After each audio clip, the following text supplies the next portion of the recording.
Time is up. 77 on the clock. This to level it and bring us to extra time. Come on, Robbie. He did it! He did it! It's over the bar! Robbie! And now it's Mayo! 13 points, Dublin, 13 points, a Mayo man on the deck as well. There's a Mayo man down, number 10, it's down Diarmuid O'Connor. There's a Dublin man after hitting him. There should be a Dublin man sent off here, but Dublin are all over the place. But Henley, let's carve his name of pride, because again and again, that man has got more abuse from Mayo fans, and fair play to him. And Mayo 40 metres out from that Dublin goal, playing it around, keeping the ball to try and ensure that we'll see the job out. And Dublin are out! Mayo are through to the All-Ireland Senior Football Final. 17 points to 14 after extra time. Absolutely sensational. Sensation. Woo! We came, we saw, we conquered. We bearded the line in their own den, and then we have slain it. We have to applaud Dublin. They were last defeated here before 81,500 people in August 2014 when Donegal beat them. But my God, the self-belief, the resilience, the passion was off scale in the second half. The intelligence with which they played that second period. But it was fitting. There is something appropriate that it was Mayo who beat them. They have clung to them over the years. They have pressed them. They have taken them to the brink, but they have kicked them over the cliff. We certainly have. Today is our day as the green and red of Mayo is blasted out across Croke Park. Yeah, absolutely mighty stuff there. Michael D. McAndrew and Martin Carney describing Mayo's win over Dublin on Midwest Radio. Will they be celebrating come Saturday evening after they face Tyrone in the All-Ireland final? Well, to try and find out, delighted to say that I have Martin Carney on the line now. Martin, what was it like to be in Croke Park on that Saturday evening? Sure, it was unbelievable, really, you know. It was such a nondescript game in the first half, such a poor game, and like at half time it was 10 points to 4 for Dublin, and you really saw no way out for Mayo. They were so poor. I think only one of the starting forwards in that first half scored actually. I remember when it was 9 points to 2, Rob Henley came up and made it 9-3. But 10-4 at half time, it looked, to use the old Houston cliche, over and out like for Mayo.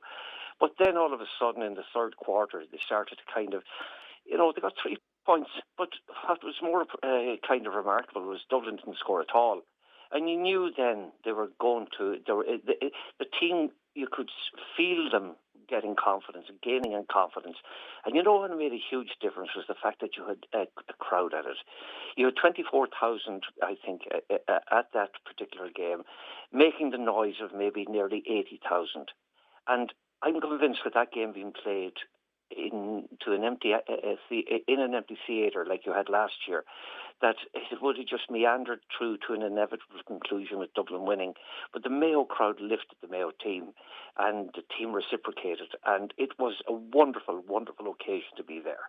Yeah, like you could hear the excitement and the passion in the crowd, Mike or Martin. You could hear the excitement and passion in both yourself and Michael D. McAndrew and commentary. Have you got a big reaction to that commentary against Dublin, Martin? Oh, there was. I believe it or not, this morning is the first morning I've heard it when you played it a few moments ago. And, you kind of have mortified listening to it, because God love Michael D. He's a great young fella from the North Mayo coast, and he's a fabulous, fabulous commentator. But Jesus, Mary and Joseph have cutting across him all the time. So I need to kind of be on my best manners tomorrow when I'm doing it with him for the final. But I hope we have occasion to be as passionate and to be as vociferous as we were then, it's just one of those finals that, really looking forward to. You can imagine, like in Waterford last year and a couple of years ago against Galway, you were in the final, and there was huge hype, I'd imagine, in the county. And Waterford are very like Mayo insofar as I think you won your last All-Ireland in 1959 after a replay against Kilkenny. And Mayo go back to the early 50s before they won their last one. So, I mean, if it was to be won this time round against Tyrone, I'll tell you what, taps would run dry in this county very, very quickly. Yeah, you mentioned the build-up around the county, Martin, and like Croke Park is going to be at 50% capacity now for Saturday. What's the scramble been like for tickets over the past couple of weeks? Well, it's been mad, absolutely mad. I was doing a guard of honour yesterday for a great Gael here, a man called Paddy Muldoon, and all that was going on as we were waiting for the cortege to pass was, do you know anybody who might be able to have a ticket? And I'm not making up this to you now as I speak to you, but I managed this morning at 7:30 and 8:22 got emails from two people to say they had tickets for me. So I have the family sorted, and that's all that matters, because I have a couple of mad kids up in Dublin, and I'll tell you what, if they didn't get to the game, I'd tell you there'd be war, put it that way. But no, it has been a mad scramble. Even in the shop this morning, now getting the paper, there was a girl there working behind the counter, and she's still wondering would I be able to kind of get her one.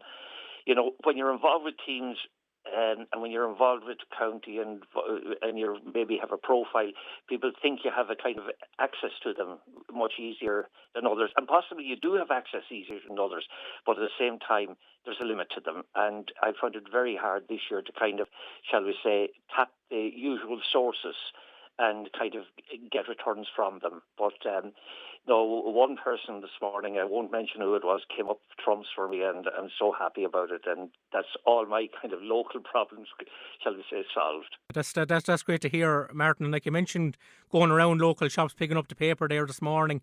How would you describe the mood around the county this week about the game itself? The mood is one of hope, obviously, one of optimism. A lot of people, you know, looking at this as a great opportunity. In many ways, at the beginning of the championship, when the likes of kind of Killian O'Connor, the top scorer ever in championship football, got injured, and when Oisin Mullen was injured, most people thought, wait a minute, Mayo will do very, very well to come out of Connacht, never mind get to an All-Ireland final. But, the fact that they have got this far now, the level of optimism, the level of hope, the kind of sense that maybe now is the time to actually put to bed this awful 70-year kind of litany of misery, where since 1970 Mayo have appeared since 1951, that 70-year gap, Mayo have appeared in 10 finals and not won any of them. Now, I think the people believe that, in particular with the two big kind of fish out of the pond, like Kerry and Dublin, that Mayo's chance is maybe better than it would have been in the past. As well as that, I suppose there is the issue that I don't think they have lost to Tyrone. They haven't met them often, actually, in championship, but on the 2 or 3 occasions they've always beaten Tyrone. But anybody thinking that Tyrone are going to lie and roll over, forget about it, because this is going to be one very, very, very competitive game, very, very aggressive game, and but at the same time, that hope, that optimism, and I probably got the feeling that it's now or never. I think that is the main thing that I feel in the county, and I think, where there's trepidation and people are afraid to say too much and sound too kind of optimistic, nonetheless, they're all hoping for the best this time. Yeah, and I think Waterford supporters are also wishing Mayo the very best, Martin. And you touched on it earlier on. You know, both counties have suffered very, very long famines, and you were mentioning to me off air, Martin, that you also have a soft spot for Waterford. Can you explain that to our listeners? Well, in my time in college, and that's going back to Galway, there was a man called Bobby Carney from Ring. And Bobby was professor of maths in UCG, and he was chairman of the University College Galway Football Club in my time there. And he was like a father figure to every one of us that played football. He was so good to us, and we had so many memorable days with him. And I haven't met Bobby in years now, but he was always somebody that I have had the greatest respect for. And just to mention him and to just salute him and to thank him for the goodness to me, anyway, personally, a long time ago, in kind of maybe helping me get through college. And I cannot thank him enough. Great guy, sir, in my book, fabulous guy. Lovely words. Well, Martin Carney, it's been a pleasure to talk to you today. Thanks so much for making time for us, because I know you're a man that's very much in demand on a week like this. Enjoy the game on Saturday, the All-Ireland final, Mayo versus Tyrone. Well, it was a pleasure speaking to you this morning, and just hope, as I say, we get the result we're hoping for tomorrow. And regards to everybody in Waterford. Lorna Porca with Tomás McCarthy on WLR.